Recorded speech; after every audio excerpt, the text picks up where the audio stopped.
beliau dah tua tengah masa. Kalau ni lah. Jadi izin juga mau dekat tengah masa. Ya. Mau buat sama terang.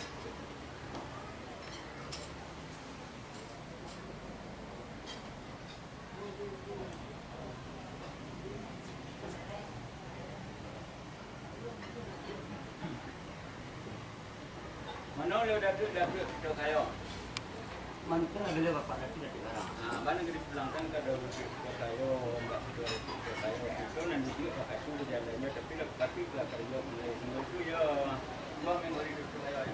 Lah sampai bila bapak dilarang. Bilang itu tua kayo. Ini sebalik penelitian dari Indonesia berarti sebab dari sementara penyanyi atau JPI ini video ini memang kami sendiri tapi sepatah kami kemarin bapak dilarang. Nanti demi tua kayo.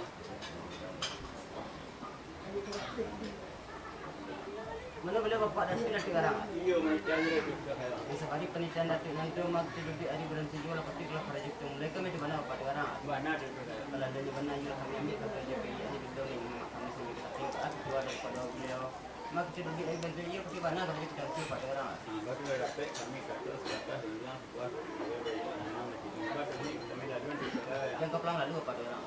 menurut seorang yang kau nak dapat lah dari serta pengurus ini dengan mama di dalam adat berkata dalam ini berkebasaran sebanyak rambut di kepala artinya karena payung tegak dan ada tang panen di sajuk tang jadi sampai di panasan apa itu jangan kapai tapi bertanya tentang bagaimana untuk meminta pemerintah Waduh ini nak dipulangkan pada film masuk pendek malah ke pendeknya. Kira agak angka 10 dah silang berpangka kerajaan berpokok ada hedangan gede Sampai bilang itu ada nama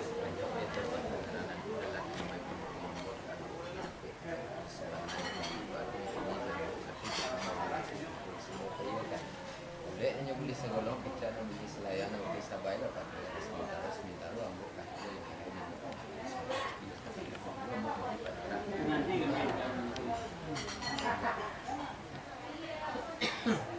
lepas itu dah tidak iya mereka ada film itu sampah pada orang pendek